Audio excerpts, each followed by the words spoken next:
Hey guys, before we start this episode, I wanted to talk to you about Type 1 Lifting. So, Type 1 Lifting is a clothing line that proceeds of the shirts and tanks and everything else goes to the Children's Diabetes Foundation. This all came about with me and seeing a 5-year-old girl in the emergency department that had new onset of diabetes. Just take a look at the website. It's www.type1lifting.com. So just check it out. If you don't buy anything, that's perfectly fine.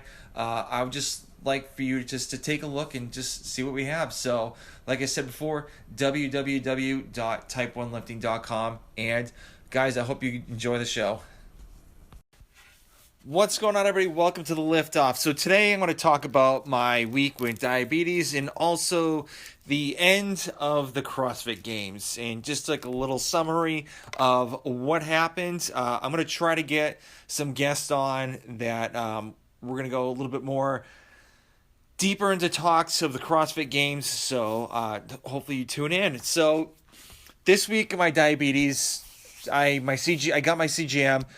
Everything was going great. I had a couple days that I was in the zone pretty much 80% of the time, but for some reason, usually around like 2 to 3 p.m., I usually get a spike in my blood sugar. I really don't know why. Maybe it could be like a glucose dump of, a peanut butter sandwich I had, but, usually I take enough insulin to kind of counteract that. But it's kind of weird. I don't get the dawn effect where it's like early morning and you typically have your blood sugar spike in that morning time. So I'm just kind of figuring out how to manage that and just try to attack it before I get that spike. So usually when I do get that spike and I get to the close to the 200, I take 1 unit every couple of minutes just to see if it will go down with that 1 unit or I need to take more units.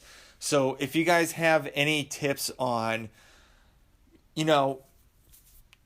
beating the high spike before it happens, please let me know. I'd love to figure out more about this. But this actually today, which was Sunday, but I'm going to post this on Monday.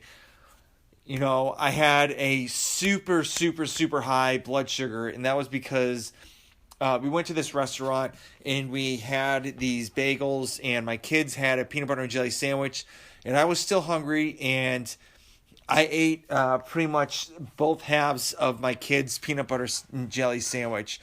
I thought I took enough insulin on it, and I was so wrong. I hit 338, and I was probably higher than that because my CGMs just said high. So what I did was I had to constantly take insulin the whole time, and I think it was by 8 o'clock, my blood sugar actually got into a normal range at like the 120s, 130 range. I was very disappointed in myself when I did this. I thought I had it under control, but obviously I didn't. And I always kind of strive myself just to be better with my blood sugar, especially with this, Dexcom that I have on my butt. So, hopefully this week I'm aiming to be in the range, 90% of the time, even the weekends, and, see what happens. I will be posting more on Instagram to show you what my readings are, and hopefully, I can stay on track and show you guys it's possible. So that was my week with diabetes, and so as I'm recording the 2020 CrossFit Games are over. Matt Fraser and Tia Claire Toomey once again have won. Matt Fraser is the 5-time fittest CrossFit athlete ever, beating out Rich Froning when he won 4. Tia Claire Toomey is her 4th one, and no, actually third one or 4th one. Anyway, so she is the most wins out of any female CrossFit Games athlete ever. So goats for both of them. So unbelievable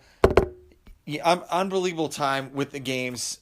It was actually done in the ranch.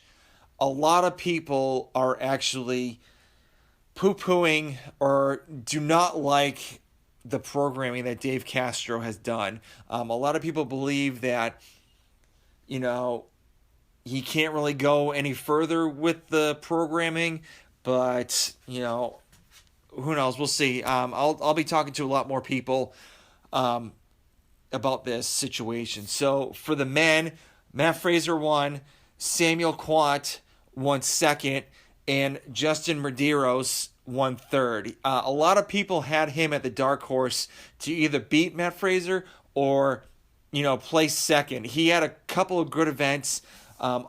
I think he needs to work on a lot of overhead stuff, and his coach probably agrees on that. He actually won Rookie of the Year, too, to being the youngest person other than Ben Smith to get on the podium at the age of 21.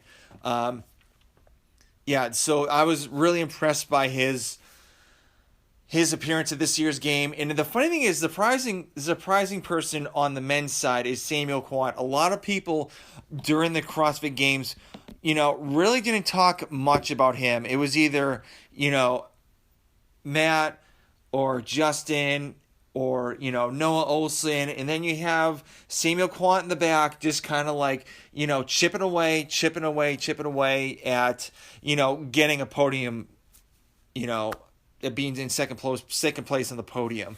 Which, it's funny, like every time I tuned in, you never heard anything about Samuel Quant. Barely anything. And even the announcers kind of talked about that too, where, really didn't talk much about him. And then he lands on a podium, which was pretty cool. And so on the female side, who podiumed was Tia Claire Toomey, obviously number one.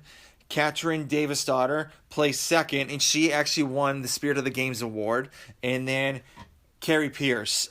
She was actually fifth place at the last workout, and she had to win first place, and another female had to be second place before I'm fogging on her name right now, but she had to place third or less for Carrie Pierce to actually get it to third. So she actually won the event and actually smoked everybody, even the men, on that event, and placed herself in third place. And so I think the main thing that got her to first place was the handstand push-ups, where she's an absolute savage on those.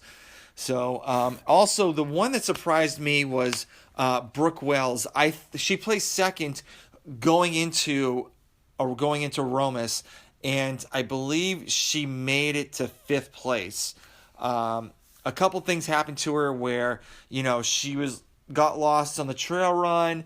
A couple other events she just didn't do so hot on, and that's why she placed fifth. And I had her on my scale, on pretty much on my postings, that she was going to actually place second on the whole CrossFit Games for in Aromas. But I know, obviously, don't bet on me. So I would love to get you guys' thoughts on what you guys thought about the games and the placings of all the CrossFit athletes. So hit me up on Instagram, Type 1 Lifting. And also I have some new lineup that's on type1lifting.com. A lot of tie-dyed shirts, long sleeve shirts, sweatshirts, female tank tops and all that stuff. So, and actually more hats available too. So go on type1lifting.com just to check out what we have. And I hope you have a great day.